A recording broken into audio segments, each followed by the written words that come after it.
Bismillahirrahmanirrahim. Chapter number 140 of Rook's ninth edition, cutaneous lymphomas, starting from page number 140.37. So today's topic is upon the primary cutaneous B cell lymphomas.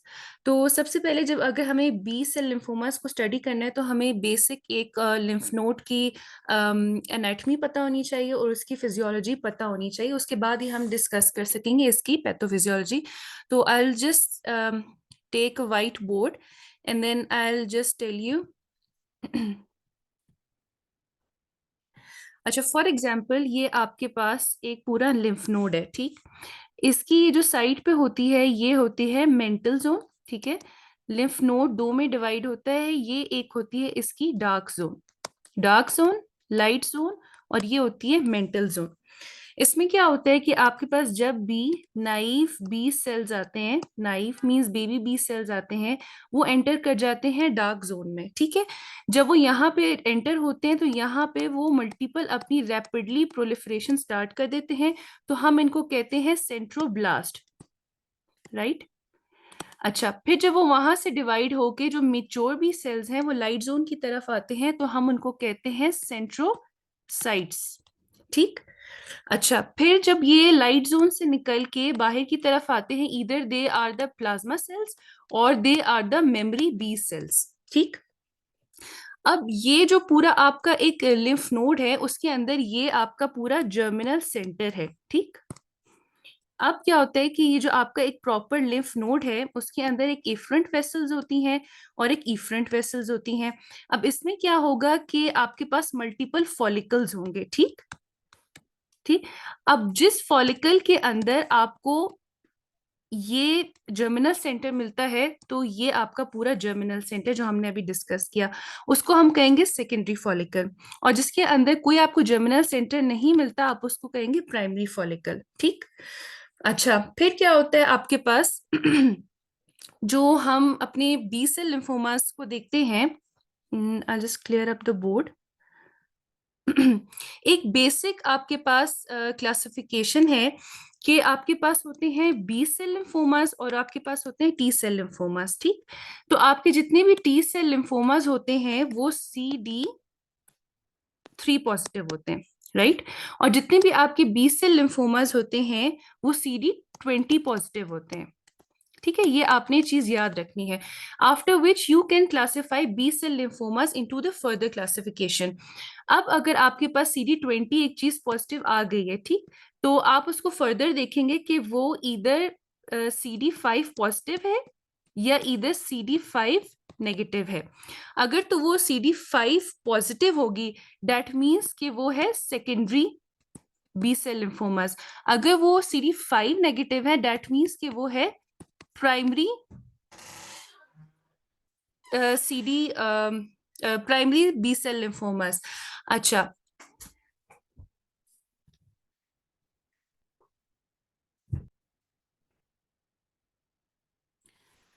आपके पास जितने भी secondary CD5 positive sales आएंगे उसको हम further और divide करेंगे।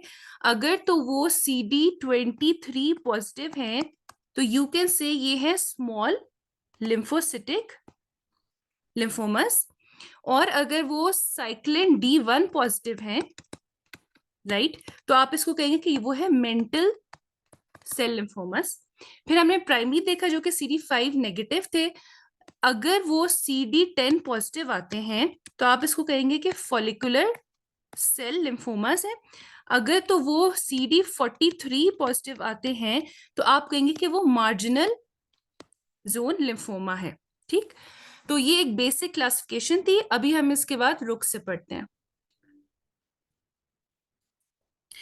So the primary cutaneous B cell lymphomas, अच्छा, जितने भी आपके पास क्यूटेनियस सेल लिम्फोमास है उसमें 1/4 मींस 1/4 जो है आपके बी सेल लिम्फोमास होते हैं, ठीक। अब ये इनका सस्पेशन कब अराइज हुआ कि बी सेल लिम्फोमा भी एक डिफरेंट एंटिटी है, जब इन्होंने देखा कि एक ऐसा बी सेल लिम्फोमा जो लेग पे मोस्ट कॉमनली अराइज हो रहा था। फिर इन्होंने डिवाइड किया है बी सेल लिम्फोमा को 3 में। One is marginal zone lymphoma, then second is follicular central cell lymphoma, then third one is diffuse large B cell lymphomas. अच्छा, आपने जितने भी ये अपने लिम्फोमास हैं उनको आपने फुल इन्वेस्टिगेशंस के लिए किस तरह स्टेजिंग करनी है उनकी, हमने देखा ये है कि जो आपके माइकोसिस फंगोइडीज है और सेजरी सिंड्रोम है उसकी स्टेजिंग बिल्कुल डिफरेंट है, और जो आपके non MF and non Sezary syndrome staging है वो डिफरेंट है। हम अगर पेज नंबर 140.4 पे जाएं तो वहां पे एक स्टेजिंग है।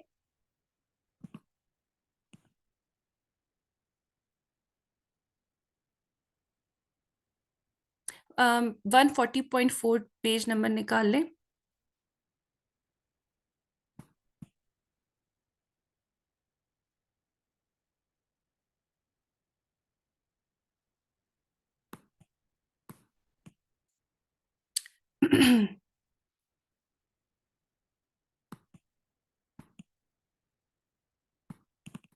ये वाली।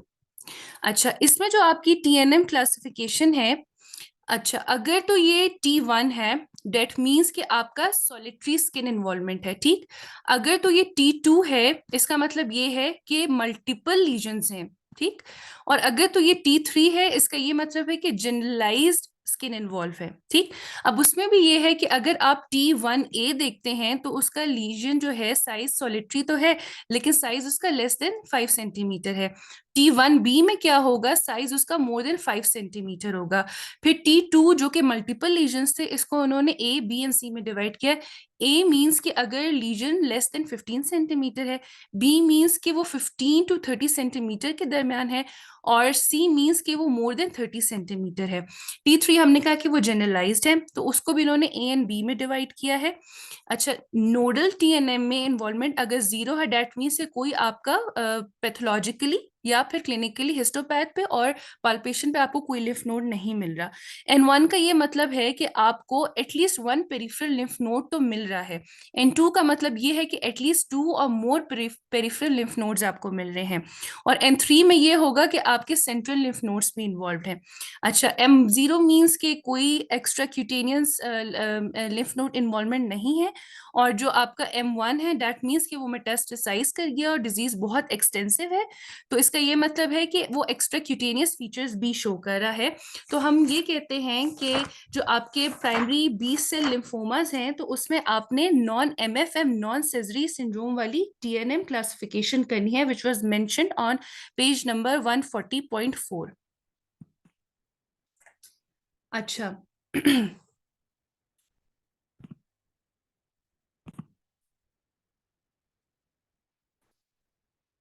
अच्छा, नाउ वी सी कि आपके जो भी primary cutaneous B cell lymphomas होते हैं वो सारे इंडोलेंट हैं, दैट मींस कि ये लेस हार्मफुल हैं और लो ग्रेड ट्यूमर्स हैं, लेकिन इनकी प्रोग्नोसिस बहुत एक्सेलेंट होती है, ठीक।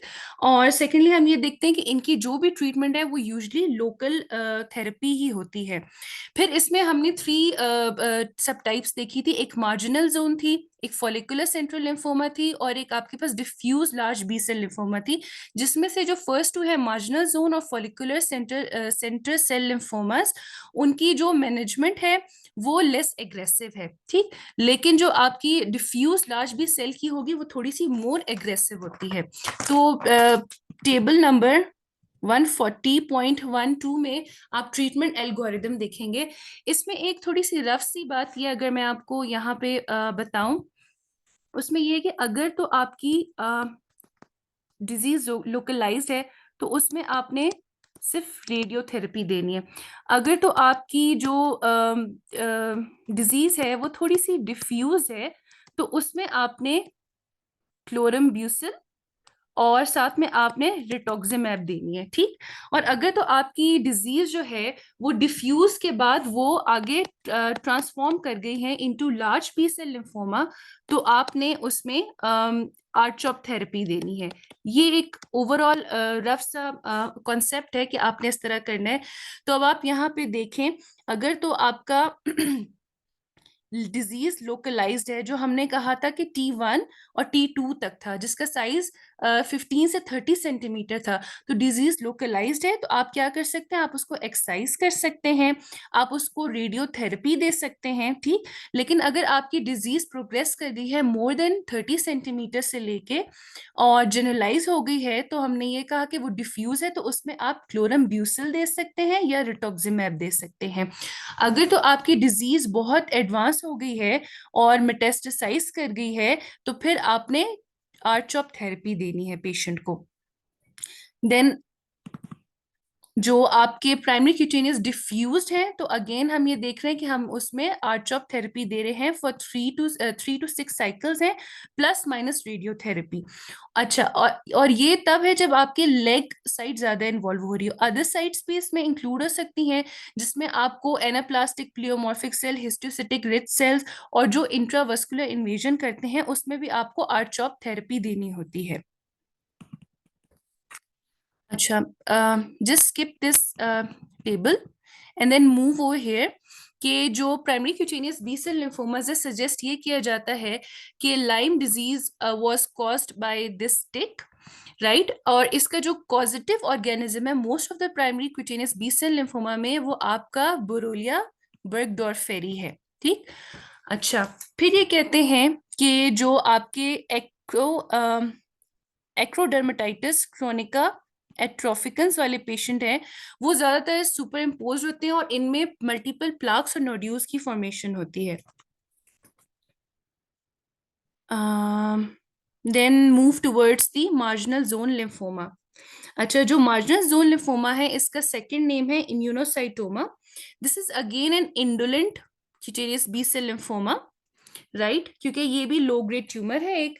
अच्छा, और ये कहाँ से अराइज होता है, हमने ये कहा था कि आपके पास एक ये प्राइमरी फॉलिकल है, सॉरी, ये आपके पास एक सेकेंडरी फॉलिकल है। इसकी जो साइड पे पेरिफ्री है, हमने उसको कहा था मेंटल जोन, और उसके साइड पे बिल्कुल कॉर्नर पे एक और लेयर होती है, इसको हम कहते हैं मार्जिनल जोन। तो the tumour of this area is known as the marginal zone lymphoma. अच्छा, इसमें आपको क्या मिलेंगे, क्योंकि ये भी जर्मिनल सेंटर से अराइज होता है, और इसमें आपको क्या मिलेगा, स्मॉल लिम्फोसाइट्स मिलेंगे, आपको सेंट्रोसाइट्स मिलेंगे, लिम्फोप्लाज्मासाइटोइड सेल्स मिलेंगे और प्लाज्मा सेल्स मिलेंगे इसमें। और कहा यह जाता है कि this is a variant of MALT lymphomas, जो आपके जीआई लिम्फोमास होते हैं, वो extra nodal marginal B cell lymphomas जिनमें म्यूकोजल इन्वॉल्वमेंट होती है। Acha, this is going to affect the younger adults and there's a male predominance. अच्छा, और यहाँ पे भी इस लाइन पे भी यही लिखा हुआ है कि जो मार्ट लिम्फोमास होते हैं सेकेंडरी, ये इसका एक मेन कॉजेटिव पैथोफिजियोलॉजी है। अच्छा, और वो साइट्स जो एक्स्ट्रा नोडल हो सकती हैं, उसमें कहते हैं कि इधर it's like thyroid, salivary glands, orbit and the lungs. फिर इसमें इंपॉर्टेंट बात यह है कि आपको BCL2 इसमें एम्प्लीफिकेशन मिलेगी, जो कि क्रोमोसोम नंबर 18 पे होगी। और इम्पॉर्टेंट इस पैराग्राफ में पूरा ये है कि आपको ट्रांसलोकेशन 1418 मिलेगी और आपको MALT1 जीन म्यूटेशन इसमें मिलेगी। इस पैराग्राफ में पूरा इंपॉर्टेंट यही लिखा हुआ था। देन अगेन जो हमने स्टार्ट में मेंशन किया कि role of borrelia species, this is going to cause the neoplastic formation. And again यहाँ पे एक बात और लिखी है कि ये जो मार्जिनल बी सेल लिम्फोमास होंगे, ये कापा चेन पॉजिटिविटी शो करेंगे। अच्छा, इसकी जो पैथोलॉजी है, इसमें आपको नो एपिडर्मोट्रोपिज्म, हम देखेंगे कि जो एपिडर्मोट्रोपिज्म है वो माइकोसिस फंगोइडिस का फीचर है। इसका ये मतलब है कि एपिडर्मोट्रोपिज्म, ट्रोपिज्म मींस लव और एपिडर्मो means epidermis.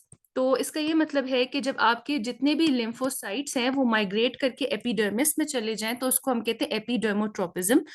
But this does not show because वो माइकोसिस फंगोइडिस का फीचर है। इसमें आपको क्या मिल सकता है, नोड्यूलर, डर्मल और डिफ्यूज इन्फिल्ट्रेट्स मिल सकते हैं। और हमने ये कहा कि आपको इसमें सेंट्रोसाइट्स मिलेंगे, जो पैराग्राफ के स्टार्ट में मेंशन हुआ था, लिम्फोप्लाज्मासाइटोइड सेल्स हैं, और आपको प्लाज्मा सेल्स मिल सकते हैं, and some reactive T cells भी आपको इसमें मिल सकते हैं। लेकिन मेन बात इसमें याद रखने की ये है कि आपको प्लाज्मा सेल्स तो मिल रहे हैं, लेकिन एपिडर्मोट्रोपिज्म नहीं है। And some of the features can also you can see आपको इम्यूनोब्लास्ट मिल सकते हैं, एंड सेंट्रोसाइट्स भी मिल सकते हैं। सेंट्रोसाइट्स और सेंट्रोब्लास्ट हमने स्टार्टिंग में ये देखा कि जो डार्क जोन में सेल्स थे, बी सेल्स, उनको हम सेंट्रोब्लास्ट कह रहे थे, और जो लाइट जोन में आपके बी सेल्स थे उनको हम सेंट्रोसाइट्स कह रहे थे। Now important in the immunophenotype is के इसमें पॉजिटिविटी किस किस चीजों की होगी। हमने ये कहा था कि ये सेल CD20 पॉजिटिव होंगे, स्टार्ट में हमने देखा था। फिर ये CD79 पॉजिटिविटी शो करेंगे, ये CD43 पॉजिटिविटी शो करेंगे। CD20 इसलिए शो करा था क्योंकि बी सेल लिम्फोमा है। हमने एक वो जो एल्गोरिदम देखा था कि कोई भी सेल है, अगर तो वो CD10 पॉजिटिव है, तो CD3 पॉजिटिव है, तो वो टी सेल लिम्फोमा है। अगर वो CD20 पॉजिटिव है, डेट मीन्स वो बी सेल लिम्फोमा है।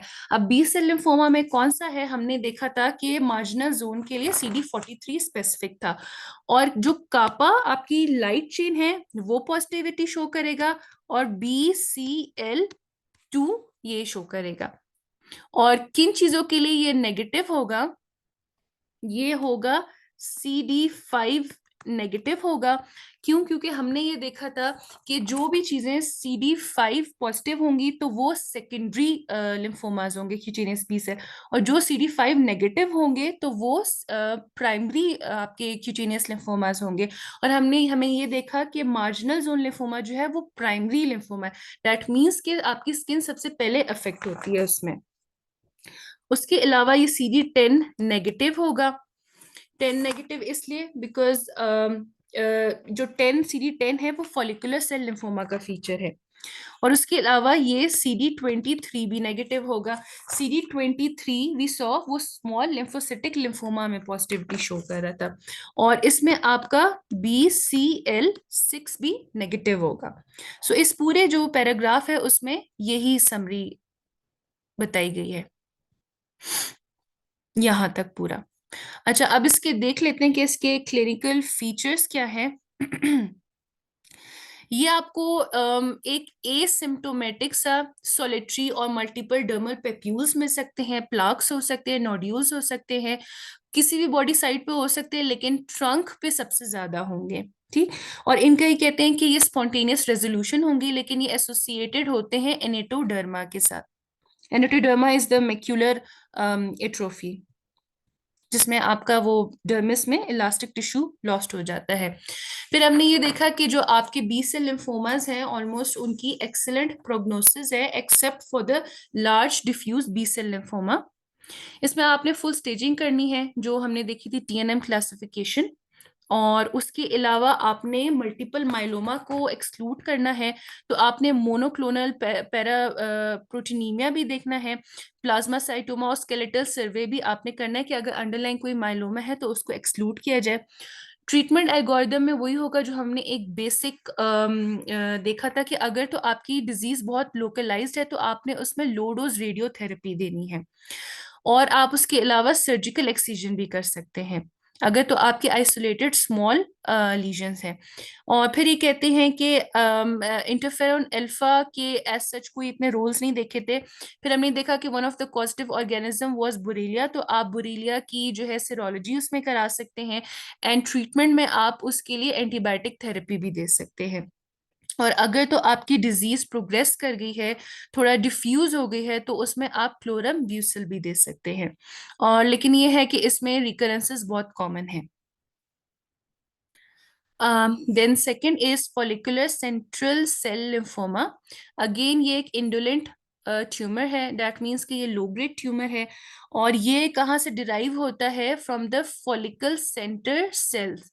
जो हमने एक जर्मिनल सेंटर देखा था, ये आपका सेकेंडरी फॉलिकल था, उसके साइड पे मेंटल जोन थी, फिर मार्जिनल जोन थी, फिर ये डिवाइड हो रहा था डार्क जोन में, और ये लाइट जोन थी। तो जिसमें आपका पूरा का पूरा ये फॉलिकल इन्वॉल्व होगा, तो ये फॉलिकुलर सेंट्रल सेल लिम्फोमा है। अम,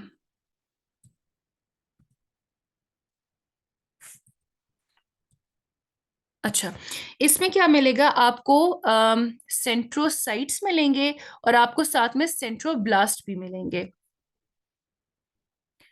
अम, इसका जो सेकंड नेम है वो है क्रॉस्टी लिम्फोमा, और इसका जो सेकंड नेम है रेटिकुलो हिस्टोसाइटोमा ऑफ डॉर्सनबी कहते हैं। इस पैराग्राफ में जो इम्पोर्टेंट बात की गई है, इन्होंने इन्होंने ये कहा है कि ये जो है CD10 एक्सप्रेशन ज्यादा शो करेगा, और इसमें आपको कोई एविडेंस नहीं मिलेगा 14-18 ट्रांसलोकेशन का, और ये यूजली जो है BCL2 नेगेटिव होते हैं। और जो आपका 14-18 ट्रांसलोकेशन थी, तो उन्होंने कहा कि वो कैरेक्टरिस्टिक था नोडल सिस्टमिक फॉलिकुलर लिम्फोमा का। इस पैराग्राफ में इतना इंपॉर्टेंट है। और कहते हैं कि अगर फिश बेस्ड टेक्निक स्टडीज करते हैं, तो उसमें आपको कुछ केसेस थे जिसमें आपको 14-18 ट्रांसलोकेशन मिल रही थी। और इस पैराग्राफ में नेक्स्ट इम्पॉर्टेंट बात की थी, इन्होंने कुछ सर्वे किया था, तो वो कुछ केसेस में पॉजिटिविटी आई थी। So next move towards the pathology. Pathology में इम्पॉर्टेंट ये है कि आपको कोई इसमें no germinal centre, no mantle zone, and no tangible body macrophages मिलेंगे। Please turn off your videos.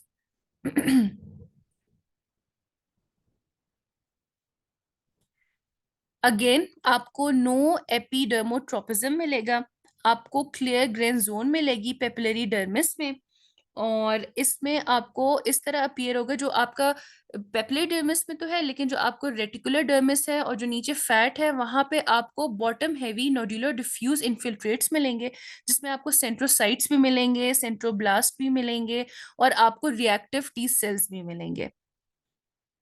और फिर इन्होंने कहा है कि आपको कोई स्ट्रैप लाइक या फाइब्रोब्लास्ट लाइक मॉर्फोलॉजी भी मिल सकती है इसमें।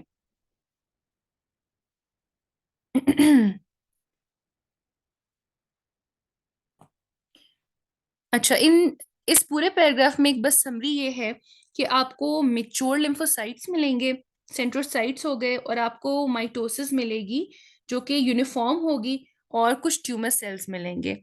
इम्यूनोफिनोटाइप में आपको जो जो चीजें पॉजिटिव मिलेंगी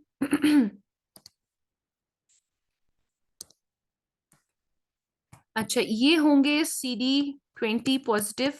हमने कहा कि जितने भी बी सेल लिम्फोमास थे वो सारे CD20 पॉजिटिव थे।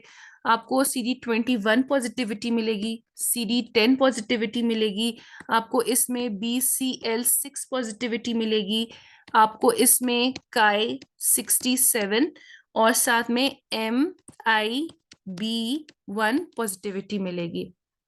राइट, जो चीजें आपकी नेगेटिव होंगी वो CD5 नेगेटिव होंगी, क्योंकि ये एक प्राइमरी बी सेल लिम्फोमा है। अच्छा, और जो आपको सेंट्रोब्लास्ट इसमें मिल रहे थे, जो आपके सेंट्रोब्लास्ट थे, उसमें आपको जो है ओवल और राउंडेड वेजिकुलर न्यूक्लियाई मिलेंगे, और वो मल्टीपल हो सकते हैं, 1 to 3 इन नंबर हो सकते हैं। और इसको हम ग्रेड करते हैं सेंट्रोब्लास्ट के नंबर की बेसिस पे। जब आप 40 मैग्निफिकेशन पे देखेंगे सेंट्रोब्लास्ट को, तो अगर तो आपका ग्रेड 1 है, तो उसमें आपको 0 to 5 सेंट्रोब्लास्ट मिलेंगे। अगर तो ग्रेड 2 है, तो आपको 5 से लेके ऑलमोस्ट 6 से लेके 15 तक सेंट्रोब्लास्ट मिलेंगे। अगर तो वो ग्रेड 3 है, तो आपको मोर देन 15 सेंट्रोब्लास्ट मिलेंगे। तो एक रफली आप फॉलिकुलर सेंटर सेल लिम्फोमा की ग्रेडिंग इस पे भी कर सकते हैं। So this is a picture showing the primary cutaneous follicular central cell lymphoma। और फिर इसकी एक्सटेंशन पहले तो ट्रंक पे दिखाई गई है, फिर उसके बाद एक पिक्चर है जो कि स्कैल्प पे है, और फिर इसके बाद एक थर्ड पिक्चर है जिसमें आपको systemic follicular T cell lymphoma है, जिसमें 14 and 18 ट्रांसलोकेशन है, और जो कि बैक पे आपको ज्यादा मिल रही है। दिस होल पैराग्राफ जो मैंने आपको अभी समरी बताई थी, वो सारा कुछ इसमें लिखा हुआ है। So moving towards the clinical features, इस ये थोड़ा सा नॉन स्पेसिफिक सा है, और आपको सॉलिटरी भी मिल सकते हैं, ग्रुप भी मिल सकते हैं, पैप्यूल नोड्यूल्स एंड ट्यूमर मिल सकते हैं, हेड पे है, नेक पे है और ट्रंक पे है, ऑल्दो कोई भी बॉडी साइट इंक्रीज इन्वॉल्व हो सकता है। इसमें क्या होगा, gradual increase in size of the pre existing lesions है, appearance of the new nodules over a period of years is likely without the treatment, और मल्टीफोकल लीजन्स भी हो सकते हैं। इसका अगेन जो प्रोग्नोसिस है वो एक्सेलेंट है, 94 to 97% है, 5 years मीडियल सर्वाइवल। अच्छा, वही जो इन्वेस्टिगेशंस आप करेंगे तो उसमें आपने सीटी स्कैन किया चेस्ट का, एब्डोमेन का एंड पेल्विस का, bone marrow aspiration and refined biopsies आप करेंगे ताकि आप अपने अदर डायग्नोसिस को एक्सक्लूड कर सकें।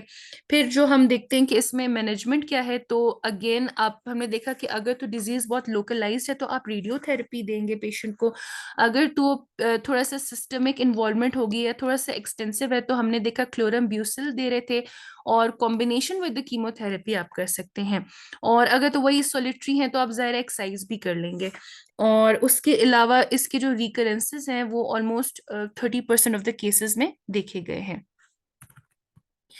Then we have diffuse B cell lymphoma. इसमें जो एक कीवर्ड है वो आपने लेग याद रखना है। सो इसकी साइड भी बेसिकली लेग ही है। अब इसमें आपको क्या मिलेंगे, इसमें आपको सेंट्रोब्लास्ट मिलेंगे और इम्यूनोब्लास्ट मिलेंगे, एंड मोस्ट कॉमनली कहाँ पे होगा, ये लेग पे होगा, और it is very closely related to the systemic nodal diffuse B cell lymphoma, which is a most common form of the non-Hodgkin's lymphoma.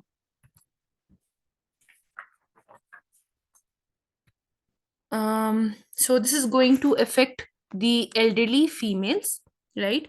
अच्छा, ये जो होते हैं अराइज होते हैं डी नोवो, यानी कि ये बिगनिंग से ही इतने थोड़े से मलिग्नेंट और थोड़े से एग्रेसिव होते हैं, और ये अराइज ही होते हैं स्किन में।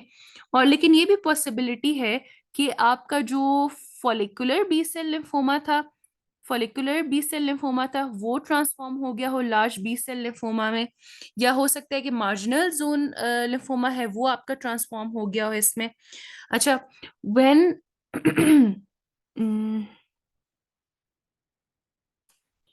when the primary cutaneous large B cell lymphoma presents at any other sites than the leg, तो फिर इसको बहुत इंपॉर्टेंट डिस्टिंग्विश करना from the diffused form of the follicular cell lymphomas, जिसकी एक्सीलेंट प्रोग्नोसिस है। इसमें हम क्या कराते हैं, क्लोनल रीअरेंजमेंट्स कराते हैं ऑफ द इम्यूनोग्लोबुलिन जीन्स, वो आपको प्रेजेंट मिलते हैं, लेकिन कुछ केसेस में वो फॉल्स नेगेटिव भी मिल सकते हैं। इसमें आपको 14-18 ट्रांसलोकेशन नहीं मिलेगी, और BCL2 पॉजिटिविटी ये शो करेगा, except in the rare cases.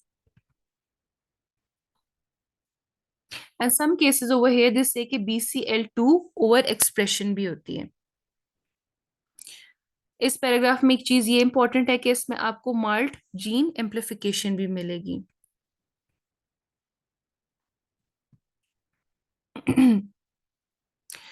Then the recent studies in the nodal diffuse large B-cell lymphoma using the microarray technique have confirmed that these tumors are heterogeneous in origin.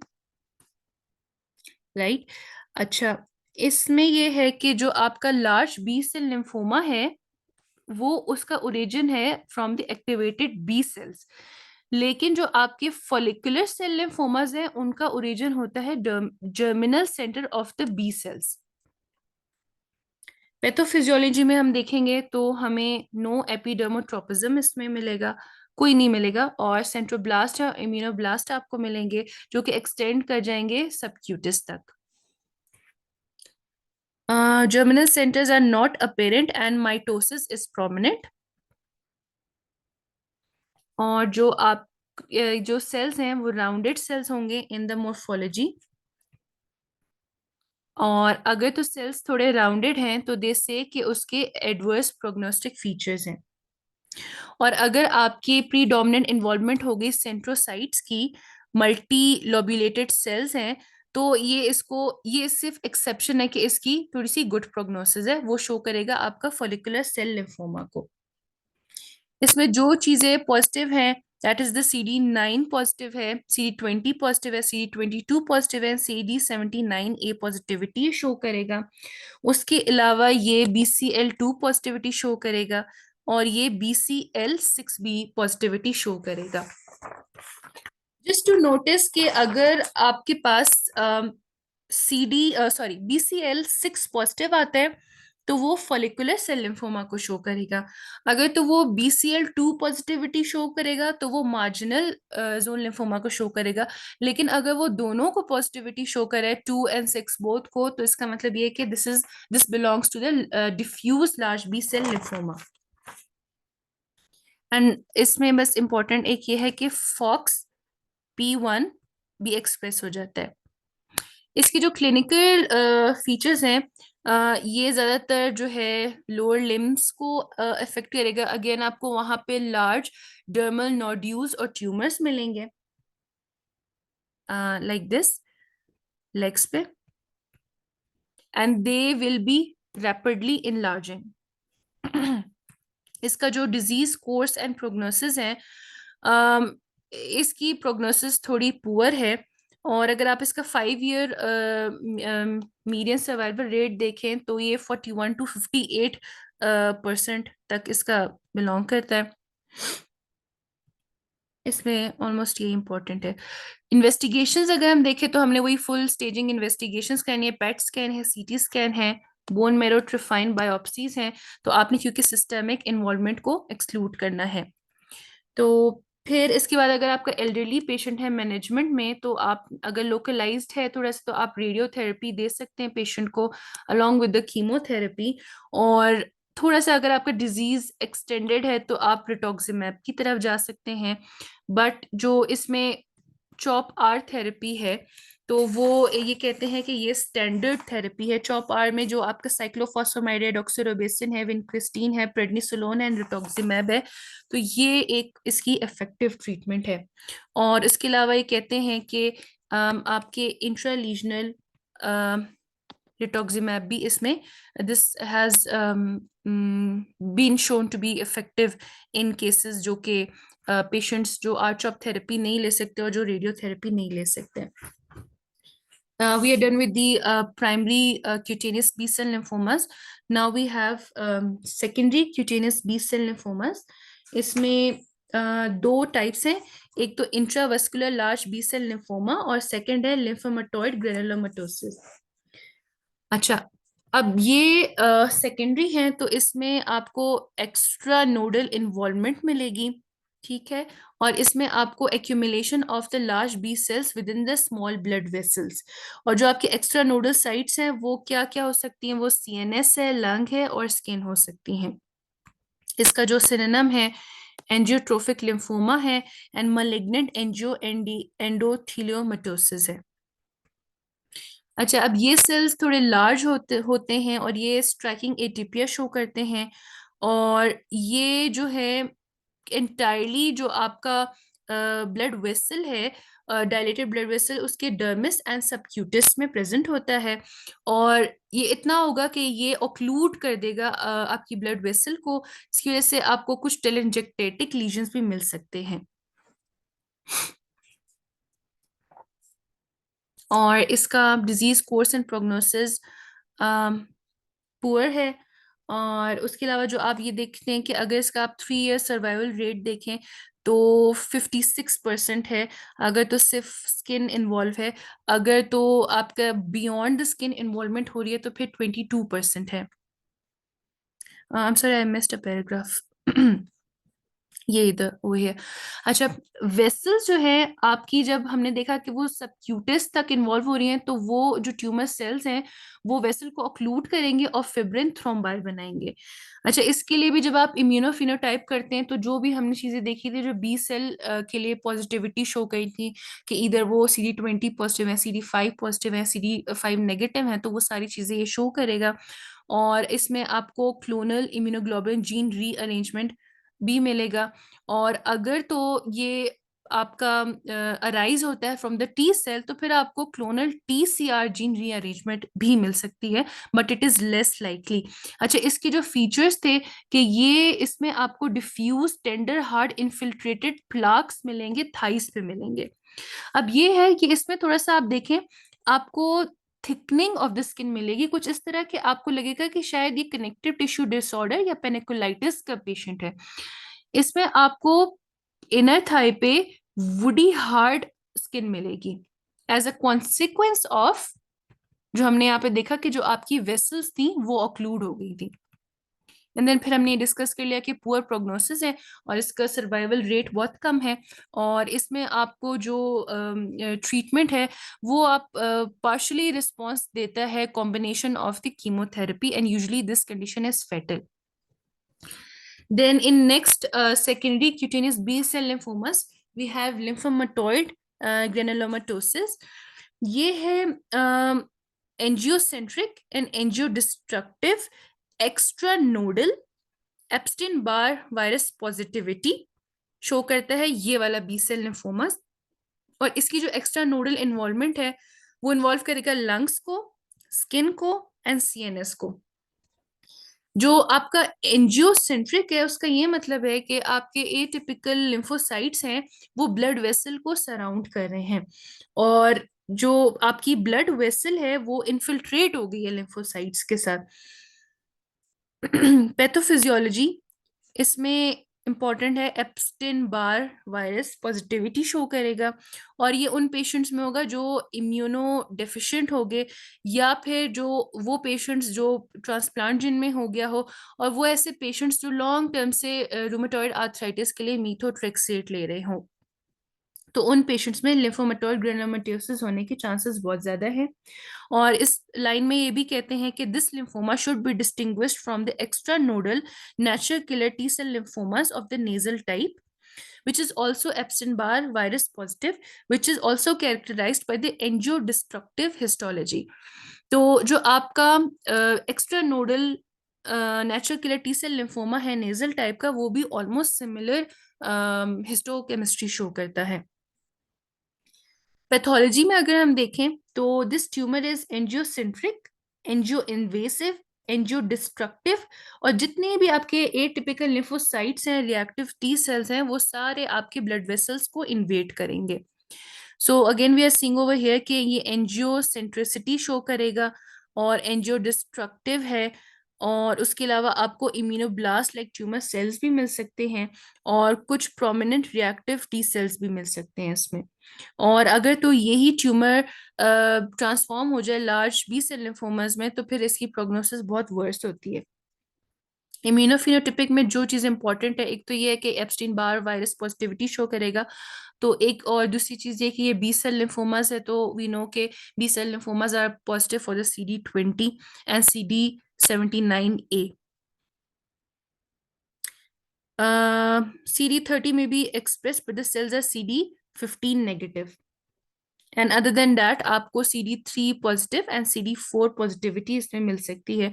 And then जितने भी आपके B cell lymphomas में, we have been studying it previously, कि आपको clonal immunoglobulin gene rearrangements भी detect होती है। अच्छा, और क्योंकि हमने ये भी देखा कि ये जो इम्यूनो डेफिशिएंट पेशेंट्स हैं उनमें भी ये शो होता है, तो साउदर्न ब्लॉट एनालिसिस आपका कंफर्म कर देगा the presence of the clonal episomal Epstein virus positivity. इसके जो क्लिनिकल फीचर्स हैं वो ज्यादातर पल्मोनरी सिम्टम्स ज्यादा शो करेगा, और अगर तो सिस्टेमिक इन्वॉल्वमेंट हो गई है तो इसमें आपको malaise, arthralgias, weight loss and fever मिलेगा। स्किन इसमें ऑलमोस्ट 50% ऑफ द केसेस में इन्वॉल्व होती है। बाकी CNS and kidneys they are also been affected directly. फिर आप जब इसमें देखते हैं उसमें आपको again subcutaneous diffuse nodules plaques मिल सकते हैं, ट्यूमर सेल्स मिल सकते हैं। मोर सुपरफिशियल प्लाक्स जो हैं वो एक डिफ्यूज एरिथेमेटस मैक्यूलोपेपुलर रैश की तरह रिजेंबल होता है। इसमें आपको एपिडर्मिस की एट्रोफी भी मिल सकती है, परफ्यूरा भी मिल सकता है, नेक्रोसिस भी है और अल्सरेशन भी मिल सकती है। इसकी इन्वेस्टिगेशंस में अगर आप चेस्ट एक्सरे कराएं तो आपको बायलिटरली राउंड से नोड्यूल्स या डिफ्यूज फ्लफी इन्फिल्ट्रेट्स भी मिल सकते हैं। इसकी डिजीज कोर्स एंड प्रोग्नोसिस बहुत फ्लक्चुएटिंग सा है। या तो कभी ऐसा होता है कि स्पॉन्टेनियस रेमिशन हो जाती है, या तो वो पेशेंट प्रोग्रेस कर जाता है या ट्रांसफॉर्म कर जाता है लार्ज बी सेल लिम्फोमास में। और इसका जो कल्प्रिट हमने देखा वो पेशेंट्स जो रूमेटॉइड आर्थराइटिस के थे वो लॉन्ग टर्म से मीथोट्रेक्सेट यूज कर रहे हैं। तो अगर आप मीथोट्रेक्सेट को विड्रॉ करवा दें तो भी इसकी प्रोग्नोसिस थोड़ी बेहतर हो जाती है। इसकी मैनेजमेंट में अ, एक ये है कि हाँ सॉरी, प्रोग्नोसिस में एक चीज ये भी है कि अगर तो सिस्टेमिक इन्वॉल्वमेंट हो गई है, लाइक सीएनएस इन्वॉल्वमेंट हो गई है, तो इसमें जो मोर्टेलिटी है वो ऑलमोस्ट 14 मंथ्स के अंदर एक्सपेक्टेड की जा सकती है। और डेथ इनमें किन वजहों से होती है, अगर तो पल्मोनरी इन्वॉल्वमेंट हो गई है, सीएनएस इन्वॉल्वमेंट है, या पेशेंट को सेकेंडरी इन्फेक्शन हो गया है। देन मैनेजमेंट में ये कहते हैं कि वैसे तो स्पॉन्टेनियस रेमिशंस हो जाते हैं इसमें, लेकिन इसका जो मीडियन सर्वाइवल रेट है 2 less than 2 years है। और अगर आप दे रहे हैं तो हाई डोज कीमोथेरेपी पेशेंट को दे सकते हैं। और कुछ पेशेंट ने रिस्पॉन्स किया साइक्लोफॉसफामाइड एंड इंटरफेरॉन अल्फा को भी।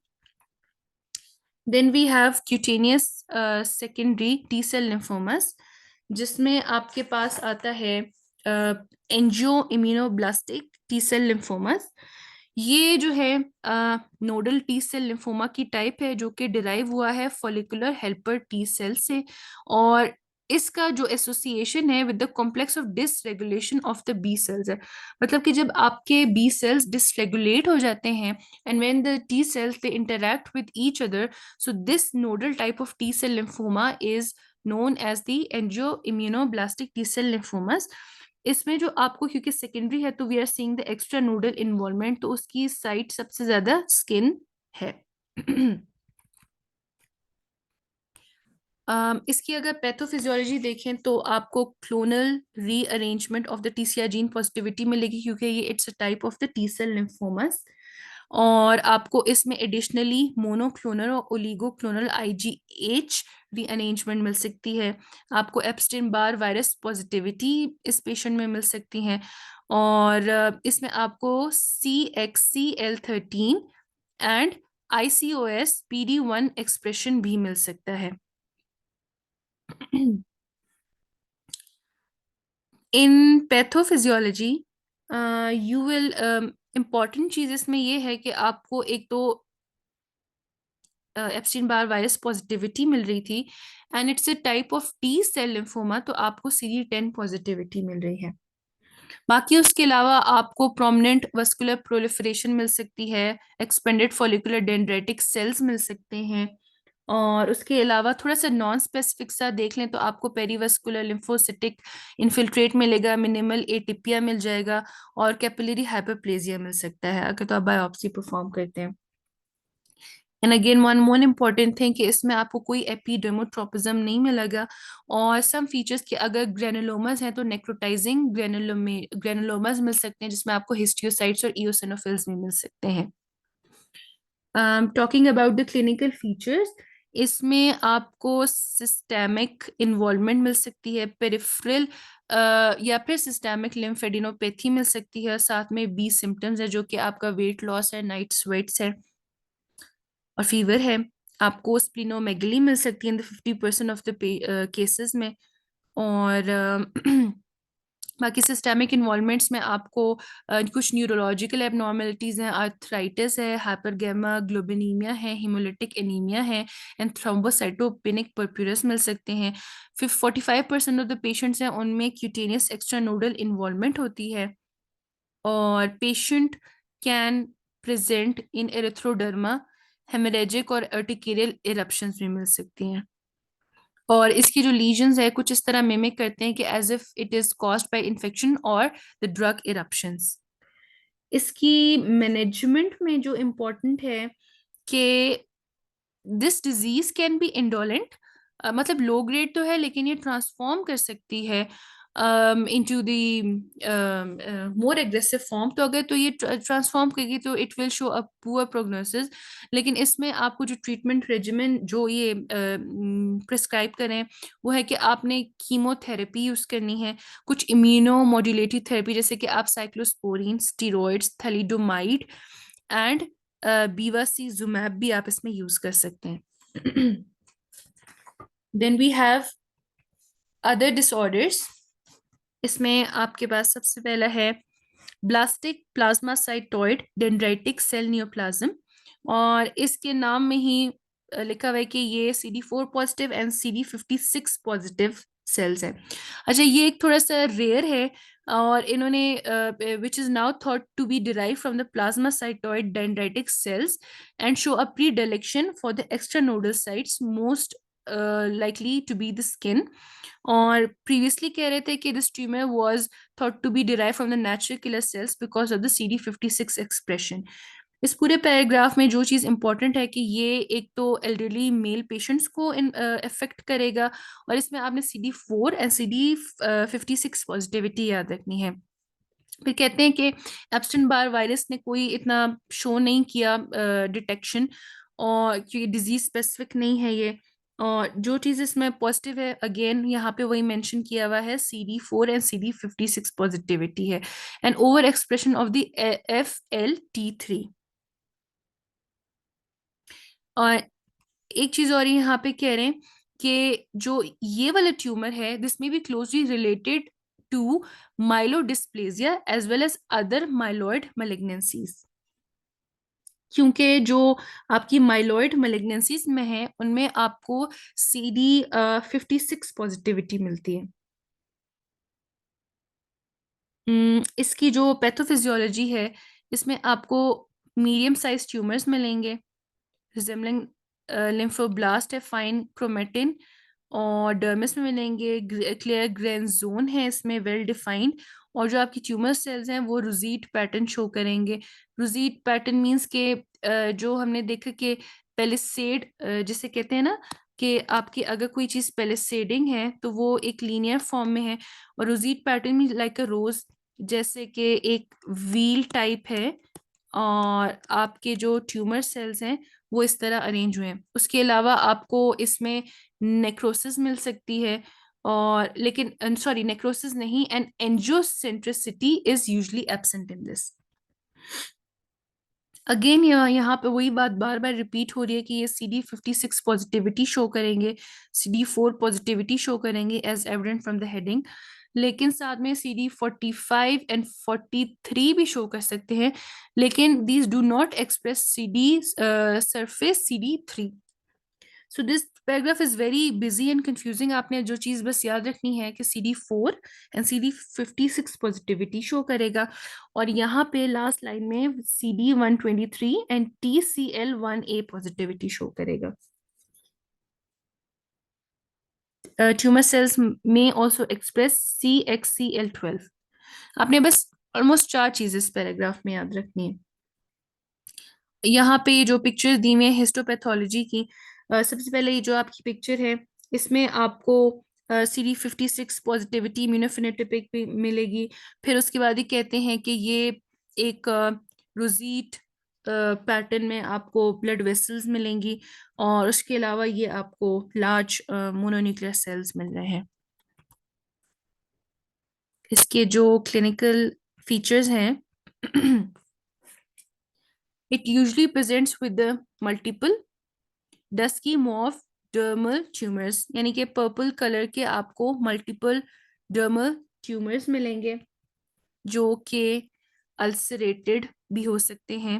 कोई ऐसे स्पेसिफिक साइट नहीं है, लेकिन ये यूजुअली अपर ट्रंक को ज्यादा अफेक्ट करेगा। और primary cutaneous disease is common but lymphadenopathy and peripheral blood and bone involvement is likely during the course. और इसको जब हमने डिफरेंशियल में ही देखा कि आपको इसको डिफरेंशिएट करना है फ्रॉम द माइलॉइड ल्यूकीमियाज। इसका जो डिजीज कोर्स एंड प्रोग्नोसिस है वो पुअर है, और इसका मीडियन सर्वाइवल जो है वो 14 मंथ्स है।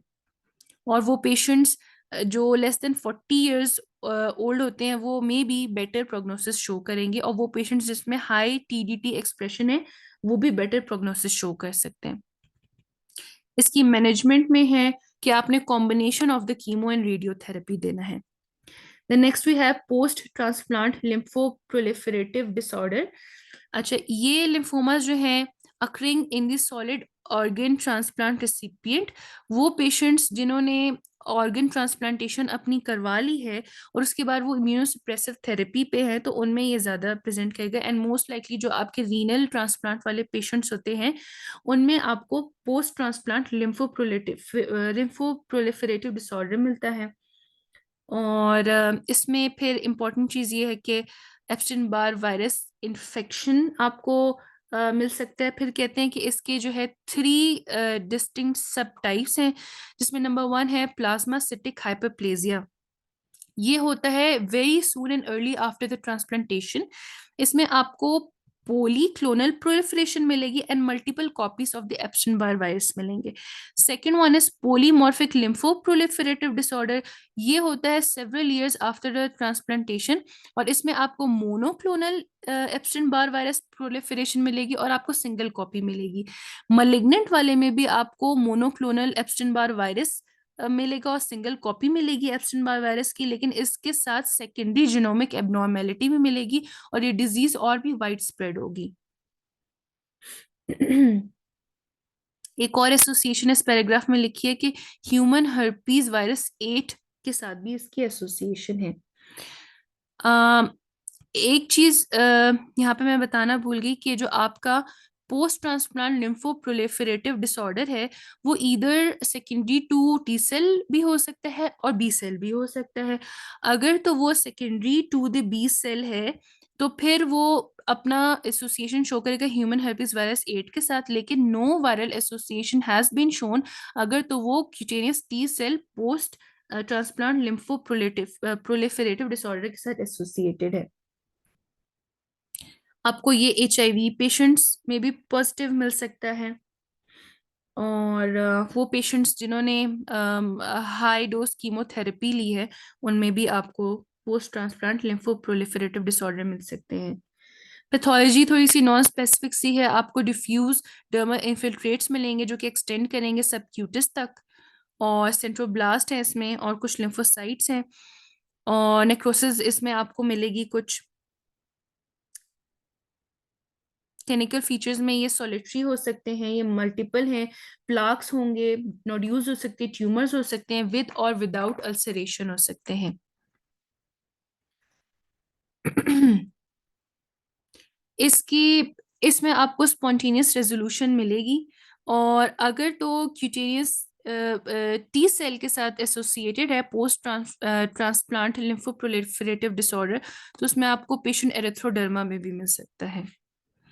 इसकी ट्रीटमेंट में सर्जरी एंड रेडियोथेरेपी है, और रिडक्शन इन द इम्यूनोसप्रेशन, यानी कि अगर आप पेशेंट को इम्यूनोसप्रेशन दे रहे हैं तो आप उसकी डोज को कम कर दें, एंड सर्जरी कर सकते हैं, रेडियोथेरेपी दे सकते हैं, या फिर आप कीमोथेरेपी विद रिटोक्सिमैब भी दे सकते हैं। और अगर तो ये बी सेल की वजह से है पोस्ट ट्रांसप्लांट लिम्फोमा, तो ये इसकी गुड प्रोग्नोसिस है। अगर तो ये टी सेल के साथ है तो बहुत पुअर प्रोग्नोसिस है इसकी। Third, we have leukemia cutis. It is characterized by a solitary or multiple dermal skin lesions due to cutaneous infiltration by the leukemic cells.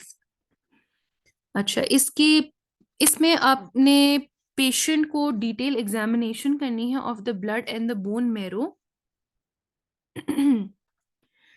In In chronic lymphocytic leukemias, myelomonocytic leukemias, hairy cell leukemias and T cell malignancy जैसे कि T cell pro lymphocytic leukemias and T cell acute lymphoblastic leukemias, ये वो leukaemias हैं जो कि lympho Cutis show करेंगे। ये यहाँ बॉक्स पे भी, ये बॉक्स में पूरा बताया हुआ है, ये पूरा box. Talking about the epidemiology, इसमें हेड सबसे ज्यादा इन्वॉल्व होता है। एरिथ्रोडर्मा के मतलब ये थोड़ा सा नॉन स्पेसिफिक सा है, तो patient might be in erythroderma. ये प्यूराइगो लाइक पेप्यूज मिल सकते हैं, बुला मिल सकते हैं आपको, अर्टिकेरिया लाइक लीजन्स मिल सकते हैं, कुछ हेमरेजिक गैंग्रीन मिल सकता है। अच्छा, इसकी जो एज ऑफ प्रेजेंटेशन है वो यूजली 45 to 50 ईयर्स पेशेंट्स में हो सकता है, लेकिन ओल्डर पेशेंट्स में भी हो सकता है। और अगर तो स्किन इन्वॉल्व इन्वॉल्व हो गई है तो प्रोग्नोसिस पुअर है। फिर कहते हैं कि इसका जो आपने डायग्नोसिस करना है वो एक्सक्लूसिवली है कि आपने स्किन बायोप्सी ली, आपने लिम्फ नोड बायोप्सी ली, blood and bone marrow trephine biopsy ली। तो उसमें जो आप चीज़ें देखेंगे वो थोड़ा सा वेरी नॉन स्पेसिफिक है कि आपको लोअर डर्मिस में इन्वॉल्वमेंट मिलेगी, आपको सबक्यूटेनियस फैट में आपको इन्फिल्ट्रेशन मिलेगी, इसमें आपके एडेनेक्सल स्ट्रक्चर्स भी इन्वॉल्व हो सकते हैं, नर्व हो सकते हैं, वेसल्स भी हो सकते हैं, सुपरफिशियल हो या डीप हो। आपको सेलुलर एटिपिया मिलेगा, माइटोटिक फिगर्स मिलेंगे इसमें। और आपको जैसे कि जो माइलॉइड मार्कर्स हैं जो कि CD13, 33, 117 एंड MPO, वो भी मिल सकते हैं। क्लिनिकल फीचर्स थोड़े से, ये पेशेंट प्रेजेंट लुकीमिया क्यूटिस के प्रेजेंट करेंगे, ये थोड़े से एसिम्प्टोमेटिक होंगे। इसमें आपको स्मॉल रेड, थोड़ा वॉइलिशियस ग्रे मैक्यूल्स और papules, nodules and tumour cells मिल सकते हैं। इधर वो परसिस्टेंट हो सकते हैं। और एक्स्ट्रा मेड्यूलरी इन्वॉल्वमेंट अगर होगी तो पुअर प्रोग्नोसिस है।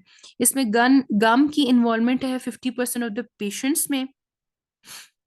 और कुछ पेशेंट्स हैं उनको अंडरलाइंग हिमेटोलॉजिकल मैलिग्नेंसी हो सकती है। देन यहाँ पे है कि पेशेंट का जो अगर सिम्टम है वैसे तो एसिम्टोमेटिक है, तो जनरलाइज्ड प्लूराइटिस के साथ प्रेजेंट कर सकता है। और severe herpes zoster is common in association. बाकी इसकी एसोसिएशन में स्वीट सिंड्रोम है और bullous variant of the pyoderma gangrenosum. And also you can find thrombocytopenic purpura in these patients.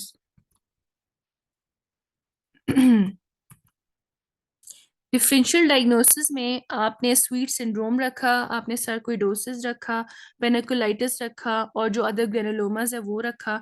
और अगर तो एंकल्स पे आपको अल्सरेशन मिल सकती तो ग्रेविटेशनल अल्सरेशन को भी आपने माइंड में रखना है क्रोनिक लिम्फोसिटिक ल्यूकीमिया में। पेशेंट आपके पास एरिथ्रोडर्मा में प्रेजेंट कर सकता है। और there's usually marked exfoliation and marked thickness of the skin over the face. और आपको कुछ herpetic scars भी मिल सकते हैं and bullous lesions as well. इसकी जो ट्रीटमेंट है वो ये है कि आपने मैनेज करना है जो भी आपकी अंडरलाइन डिजीज है और आपने रेडियोथेरेपी देनी है। Then last is cutaneous manifestation of the Hodgkin lymphoma. अभी तक जो हम पढ़ रहे थे इससे पहले वो नॉन हॉजकिन्स वाले थे। वैसे तो Hodgkin lymphoma does not originate in the skin but rarely can spread into the skin as a direct extension from an underlying involved regional lymph node. इसमें आपको सॉलिटरी प्लाक्स मिल सकते हैं, ट्यूमर्स मिल सकते हैं। और इसमें ज़रूरी है कि आपने प्रॉपरली स्टेजिंग की हो। CT स्कैन आप कर सकें, लिम्फ नोड की बायोप्सी कर लें पेशेंट की। And CD30 positivity. इस पैराग्राफ में ये बताया है कि आपके जो हॉजकिन लिम्फोमा होते हैं वो CD15 पॉजिटिव होते हैं। तो अगर आपने बायोप्सी इम्यूनोफिनोटाइपिंग की है और इसमें CD15 पॉजिटिविटी शो है तो this is most likely the Hodgkin lymphoma and the cutaneous manifestation of the Hodgkin lymphoma. इसके बाद इन्होंने बताया कि non specific cutaneous signs associated with the Hodgkin disease are very common and occur in 50% of the cases. इसमें क्या हो सकता है कि डिफरेंट आपको पिगमेंटेशन मिल सकती है, प्लूराइटिस है, प्लूराइगो है, atrophy, alopecia, exfoliative dermatitis and herpes zoster. जो आपकी नंबर 1 ये पिगमेंटेशन है, ये मेलानिन पिगमेंटेशन सबसे ज्यादा कॉमन है। और ये पिगमेंटेशन रिजेंबल करती है एडिसन की तरह, क्योंकि it's going to involve the axilla, groin and areas around the nipples. और वेरी लेस लाइकली ये वाइड स्प्रेड हो सकता है, और वेरी बिजार पिगमेंटेशन इसमें शो होती है। इसमें म्यूकस मेम्ब्रेन इन्वॉल्व नहीं होती। Then the patient can also present with the pruritus. Pigmentation के साथ आपको प्रूराइटिस भी मिल सकता है, और ये in the presence of the palpable nodes from months to year, it tends to affect mostly on the legs. साथ में आपको 20 सिम्टम्स मिल सकते हैं, like fever and weight loss भी मिल सकता है। Then the patient can also show prurigo. This is a developed form of pruritus, or usually found on the trunk. और अगर तो आपको prurigo मिलता है तो you can call it as Hodgkin prurigo. Then you can also find ichthyosiform atrophy. Ichthyosiform atrophy आपकी acquired ichthyosis show करेगा, और which also starts on the leg है, और लेग पे स्टार्ट होगा, फिर अल्टीमेटली यूनिवर्सल यानी कि पूरी बॉडी को इन्वॉल्व करेगा। इसमें आपको thin dry and firmly attach scales मिलेंगे, और red streaks are often visible between the scales. और ये ज़्यादातर पेशेंट्स माल एब्जॉर्प्शन और जो सिवियरली वेस्टेड पेशेंट्स होते हैं, आपको वो इस तरह के मिलेंगे। देन एलोपेशिया हो सकता है पेशेंट्स में, कि एलोपेशिया एक तो इस वजह से भी होगा कि continuously patient prurigo and itching and pruritus की वजह से वो कंटिन्यूसली अपने स्कैल्प को ईच करेगा, तो उसकी वजह से भी आपको एलोपेशिया मिल सकता है। और बाकी एक्सफोलिएटिव डर्मेटाइटिस यानी कि पेशेंट एरिथ्रोडर्मा में भी हो सकता है। And then last is herpes zoster is common in the course of the Hodgkin disease, but disseminated zoster is much less likely to occur in the Hodgkin disease than in leukemias. So this has brought us to the end of the chapter number 140, cutaneous lymphomas. Thank you so much.